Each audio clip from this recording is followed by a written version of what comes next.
দেখছেন ATN news happening পয়েন্টে আপনাদের সবাইকে আমন্ত্রণ জানাচ্ছি। আমি উজমা হাসান। দর্শক, আমরা হ্যাপেনিং পয়েন্টে প্রতিবারের মতো সমসাময়িক বিষয়গুলো কিন্তু তুলে ধরবার চেষ্টা করি আপনাদের মাঝে। আজকে যে বিষয়টি আমরা নিয়ে কথা বলতে যাচ্ছি সেটা হচ্ছে শীতের সবজির দরপতন। আপনারা ঠিকই শুনছেন, বাংলাদেশের অর্থনীতিতে কিন্তু কৃষি খাতে একটি অনস্বীকার্য অবদান রেখে যায়, কিন্তু সেখানে কৃষকরা আসলে কতটুকু সুবিধা পাচ্ছে এটি কিন্তু চিন্তার বিষয়। আজকে আমরা সে বিষয়টি জানবার চেষ্টা করব। আমাদের মাঝে উপস্থিত রয়েছেন প্রফেসর ডক্টর মোহাম্মদ সদরুল আমিন, তিনি একজন কৃষি বিশেষজ্ঞ। আজকে আমরা এই বিষয়টি নিয়ে স্যারের সাথে আলোচনার জন্য স্যারকে আমন্ত্রণ জানিয়েছি। স্যার, আপনাকে অসংখ্য ধন্যবাদ আমাদের স্টুডিওতে উপস্থিত হবার জন্য। ধন্যবাদ স্যার, যেমনটি বলছিলাম যে শীতের সবজির যে দরপতন, আসলে এই বিষয়টিতে কিন্তু ক্রেতা সাধারণের খুশি হওয়ার বিষয় আছে, কিন্তু এর ভিতরে আসলে অনেক রকমের বিষয় আছে যেগুলো আজকে আমরা আপনার মাধ্যমে জানবার চেষ্টা করব। ক্ষতিটুকু কার বেশি? তো এবার আপনি আমাকে একটু বলবেন যে এবার শীতে আমাদের দেশে অভ্যন্তরে সবজির ফলন কেমন হয়েছে? ধন্যবাদ। আচ্ছা, সবজির ফলন এই বছর আবহাওয়াটা সবজির পক্ষে, সবজির জন্য ভালো। বিশেষ করে আর্লি ভেজিটেবলটা এই বছর এখানে ভালো হয়েছে ফলনটা। তবে অনেক ক্ষেত্রেই এই যে গত 2 বছর যাবৎ বা চলতি বছরেও দেখলাম যে ইনপুট ইউজ করি আমরা, ফার্টিলাইজার এবং পেস্টিসাইড, এই দুইটা প্রোডাক্টের দাম বেড়ে যাওয়াতে ওই দুটার প্রোডাক্টের ব্যবহার কম হচ্ছে, কিন্তু ফলন বাড়লেও প্রোডাক্টের কোয়ালিটি, আমি যে কয়েকদিন থেকে রিপোর্ট দেখলাম টিভিতেও, সেখানে অনেক রোগ পোকা, অনেক সাইজে ছোটো ফাটে যাচ্ছে, মানে বিভিন্ন ডেফিসিয়েন্সি, মানে কোয়ালিটির প্রশ্নে ততটা আমার মনে হয়নি।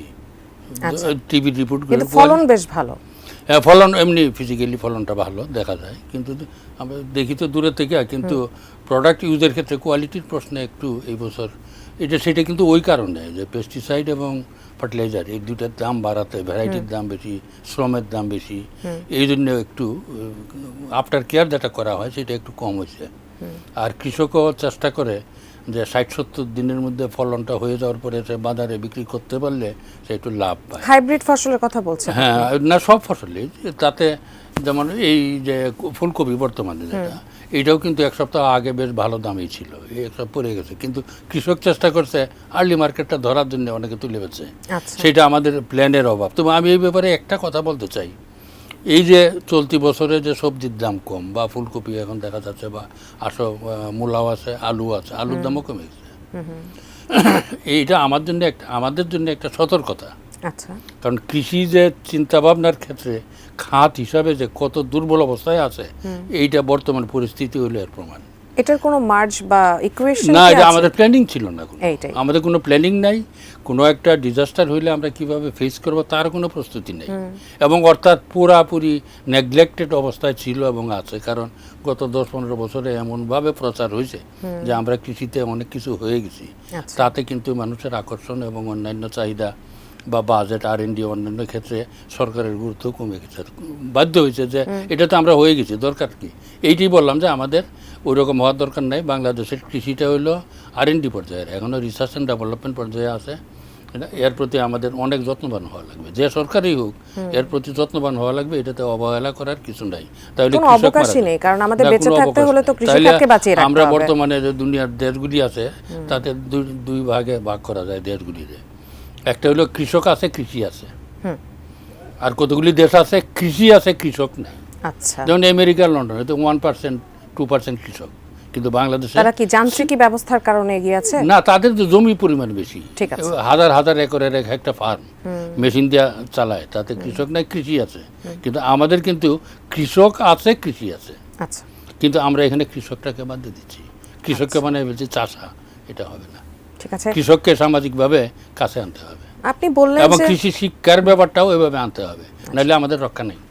স্যার, আপনি বলছিলেন যে সন্তোষজনক ফলন, বেশ জাস্ট কিছু অব্যবস্থাপনার জন্য পচন ধরছে বা কোয়ালিটির প্রশ্ন ছিল, কিন্তু আমি জানতে চাচ্ছি যে ফলন বেশি থাকলে বাজারে কেন এরকম দামের হেরফেরটা রয়েছে? আমরা কেন অতিরিক্ত দামে কিনতে পাচ্ছি? এইটা একটু বুঝতে হবে জিনিসটা টেকনিক্যালি। এটা কৃষির একটা প্রযুক্তিগত ব্যবস্থা। সেটা হলো আমরা এইখানে ঢাকায় দাম কিন্তু কম না, দামটা কম বগুড়ায়। কয়েকদিন থেকে রিপোর্ট হচ্ছে মোস্টলি এটা বগুড়া সদরে, মহাস্থানগড় বাজার টাজার ওই সমস্ত এরিয়া প্লাস অ্যারাউন্ড। ফুলকপির কথা বলছিলেন? হ্যাঁ, ফুলকপির কথা। এটা এই বছর কারণটা হলো চলতি বছরে যে অক্টোবর মাসে একটা অতিরিক্ত বৃষ্টি হয়েছে। টমেটোর আজকে পর্যন্ত কিন্তু টমেটো, আলু এগুলোর দাম বেশ কমে গিয়েছে। হ্যাঁ, আলু কমে গেছে, টমেটো এখনো কমে না, টমেটো উঠবে সামনে। আচ্ছা, এখন এই যে অক্টোবর মাসে যে বৃষ্টিটা হয়েছিল, অক্টোবর মাসের বৃষ্টিতে আমি কিন্তু এখানে বলছিলাম যে আগামীতে এই যে বৃষ্টিটা হলো এর ইফেক্টটা পড়বে সবজিতে। আচ্ছা, সেটা হলো তারা যে 3টা ক্রপ করে, আর্লি, মিড, লেট। আর্লি ক্রপটা নষ্ট হয়ে গেছে। আচ্ছা, নষ্ট হয়ে যাওয়ার পরে সেই জমিতেই তারা সেকেন্ড ক্রপটা, মিড ক্রপ আর আর্লি সেকেন্ড ক্রপ একসাথে করছে, আচ্ছা। এবং অর্থাৎ সবটা আর্লি হয়ে গেছে, এবং সেটা 90 দিন পরে একসাথে হারভেস্ট হচ্ছে। 2টা ফসল একসাথে হারভেস্ট হচ্ছে, এই জন্য মার্কেট হয়ে গেছে সারপ্লাস। আচ্ছা, আচ্ছা। এটা বোঝা উচিত ছিল। আমি বগুড়ার ডিডি কৃষি অফিসে আলাপ করছি, তারা বললো যে স্যার আমরা আগে জানাইছিলাম যে আপনারা যদি আর্লিটা লাগান তাহলে আপনারা লেটটা কয়েকদিন পরে লেটটা লাগান, মিডটা লাগাইন না, তাহলে কিন্তু বাজার এইটাই হয়ে গেছে। এখন প্রশ্ন আসে যে এই যে অতিরিক্ত সবজির যে ফলনটা হচ্ছে, যে কারণে আসলে না, খুব বেশি অতিরিক্ত না, এটা সপ্তাহের পরে দেখা যাবে আবার শর্ট পড়ে গেছে।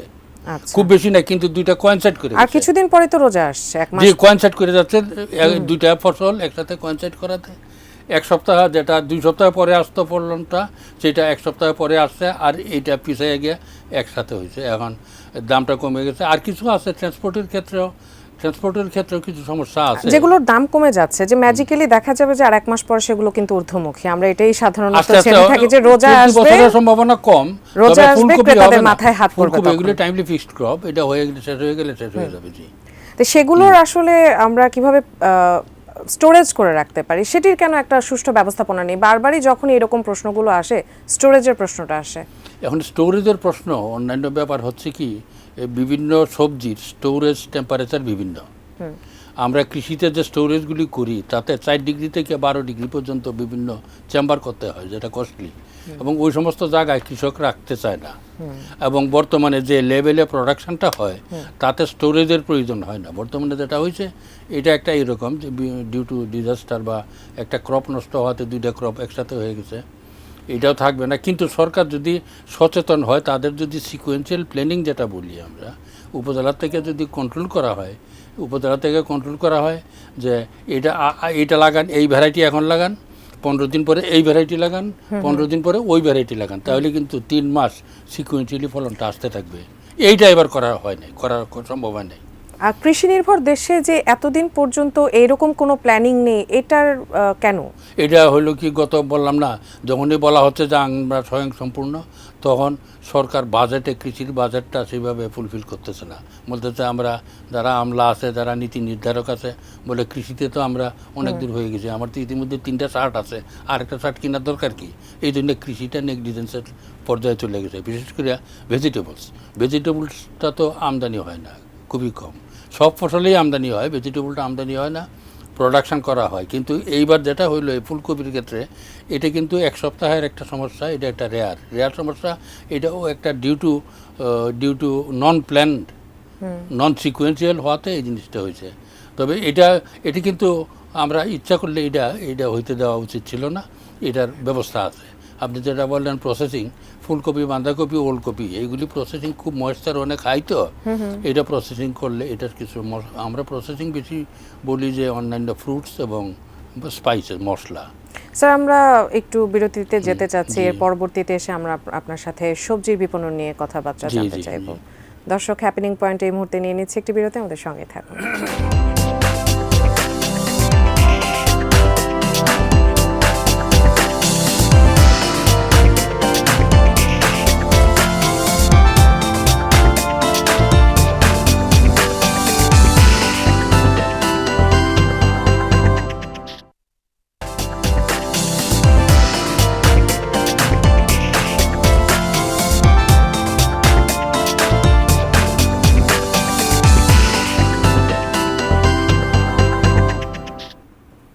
বিরতির পর সবাইকে আবারও স্বাগত আমাদের হ্যাপেনিং পয়েন্টে। দর্শক, কথা বলছিলাম শীতের সবজির দরপতন নিয়ে। আমরা জানতে চাচ্ছিলাম আমাদের উপস্থিত আমন্ত্রিত অতিথির কাছ থেকে যে বিপণন প্রক্রিয়াটা কেমন হওয়া উচিত। স্যার, একদম মাঠ পর্যায় থেকে যখন আমরা বাজারজাত করে সবজিগুলো, সেখানে কিন্তু দামের হেরফের ঘটে যায় 80 থেকে 100, অনেক সময় 200%। তো সেখানে আসলে কেন এই দামটা বাড়ছে এবং কৃষি পণ্য বিপণন সরকারি সংস্থাগুলো কেন এই ব্যাপারে কোনো সরাসরি পদক্ষেপ নিচ্ছে না?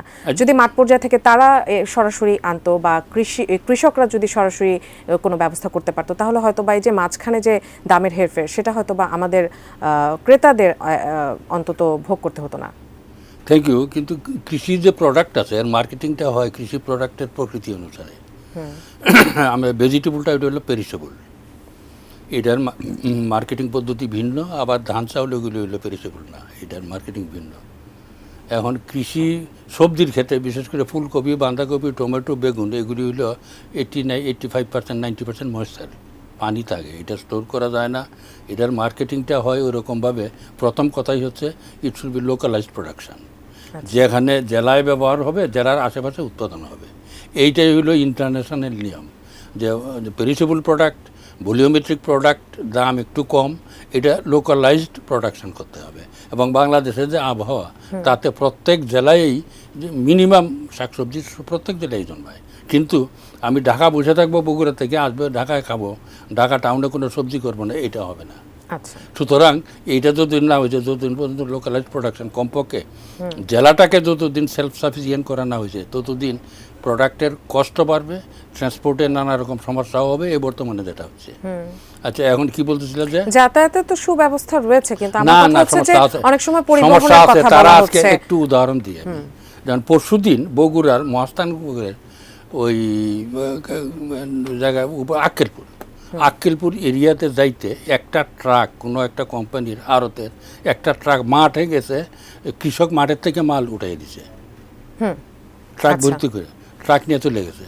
তখন এই কোম্পানির মানুষ গিয়ে ধরছে, আড়তের মানুষ ধরছে, তোমাদের ট্রাকটা পাঠিয়ে দিছ, এটা 15,000 টাকা ভাড়া, 5,000 টাকা আমাদের দাও। মানে সে মাঠ থেকে একজন কিনে নিয়ে গেছে, ওইখানেও মানে আড়তদারকে টাকা দিতে হবে। এটাই তো সিন্ডিকেট। এইটাই আমি একটা উদাহরণ দিয়ে বুঝাইলাম, এই জিনিসও আছে। সুতরাং যে এখন যে কৃষির জন্য চলাফেরা আছে, চলাচলের ব্যবস্থা আছে, এটা আসলে ঠিক না। এই যে আমের জন্য সরকার গাড়ি দিল, কিন্তু ওই পোস্ট অফিসের গাড়ি কি জানি লাগাই দিল, তাতে দেখা যাচ্ছে 3,000 টাকা খরচ করিয়া 30 টাকা পাইছে ফি। মানে এটা এত সোজা না। কৃষির কাজ কৃষিকে করতে দেওয়া উচিত। কৃষির কাজ আমি যেটা বললাম, localised production, localised use, mostly for perishable products, এর আর কোনো বিকল্প নেই। আপনি ঢাকার কথা বলছিলেন, এখন ঢাকায় তো জেলা পর্যায়ে থেকে এগুলো সবজিগুলো আনতে হয়, সেজন্য দামটা অনেকটাই বেড়ে যায়। কিন্তু ঢাকা পর্যায়ে উৎপাদন ব্যবস্থার কথা বলছেন, সেটা কিভাবে সম্ভব? কিভাবে সম্ভব কেন? এই যে ডিএনডি প্রজেক্ট ঢাকা টাউনের জন্য, এখানে হাজার হাজার একর জমি সরকার নিয়ে ডিএনডি প্রজেক্ট করছিল, এখানে ভেজিটেবল করবে, ফ্রুট করবে, এগুলি সব সচিবরা দখল করে নিয়ে গেছে।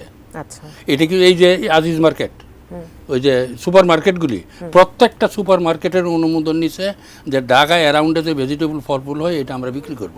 ওই হিসাবে সুপার মার্কেট, আজিজ মার্কেট আছে না মোহাম্মদপুরে, যাত্রাবাড়ি মার্কেট আছে, তারপরে পূব দিকে মার্কেট, এই প্রত্যেকটা মার্কেটের নাম এগ্রিকালচার মার্কেট কইয়া সাবসিডি দিয়া জায়গা নিচে নিয়া বড় বড় ব্যাপারীরা তারা এগুলি লয়ে গেছে। এখন এইগুলি তো ওইখানে যেমন আজিজ মার্কেট আছে, ওই যে মোহাম্মদপুরের মার্কেট, এটা তো স্বর্ণের দোকান।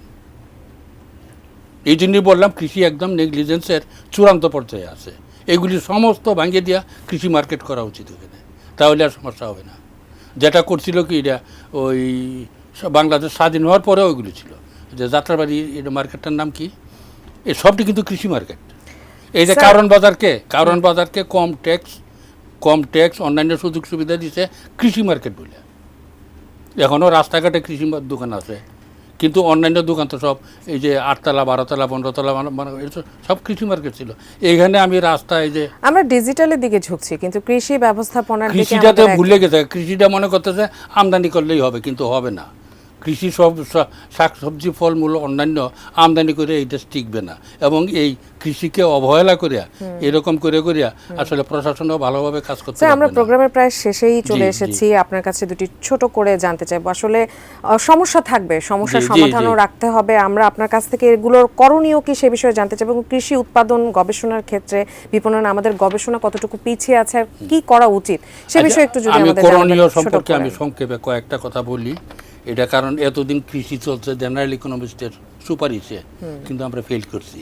এখন আমি প্রথমেই আবেদন জানাবো, অনুগ্রহপূর্বক কৃষিবিদ অর্থনীতিবিদ যারা আছে তাদের একটু পরামর্শ নেন, তাদের পরামর্শ তো কাজ করেন, তাহলে কোনো সমস্যা হবে না। জেনারেল ইকোনমিস্টের কাজ কৃষি না, তাদের কাজ আছে ভিন্ন, অন্যরকম কাজ আছে।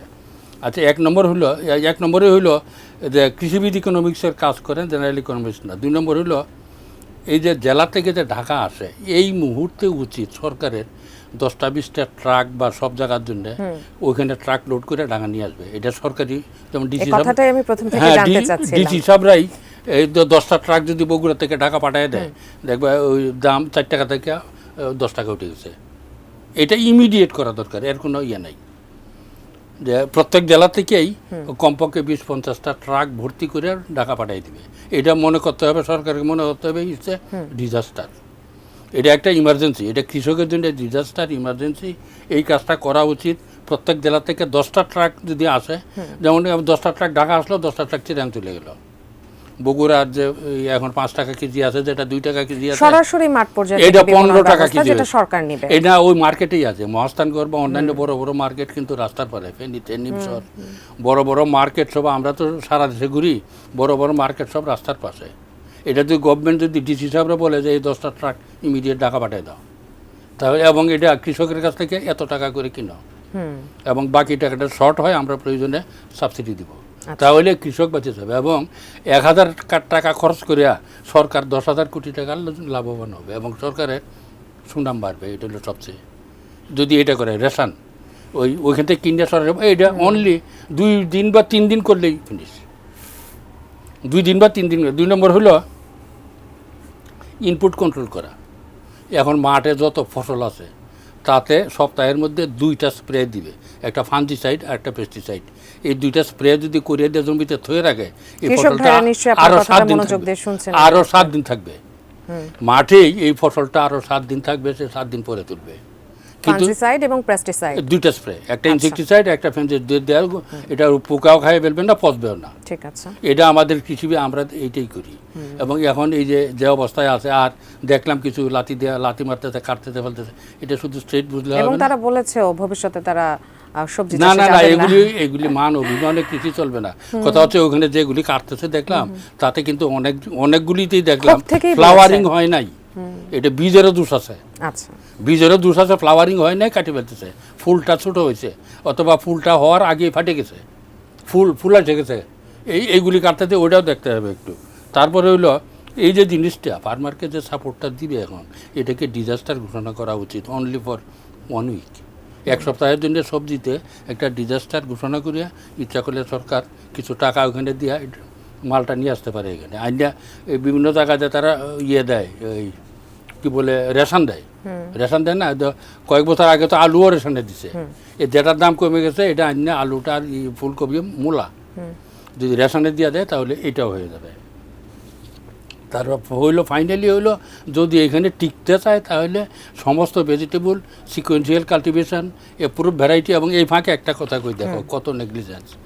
এই যে ফুলকপি, বাঁধাকপি, ফুলকপির জন্য বাংলাদেশ কৃষি গবেষণা ইনস্টিটিউট, একটা জাতীয় প্রতিষ্ঠান, 1000 জন পিএইচডি বৈজ্ঞানিক ওখানে কাজ করে, কিন্তু তাদের একটা ফুলকপির ভ্যারাইটি নেই, গ্রহণযোগ্য একটা ভ্যারাইটিও নেই।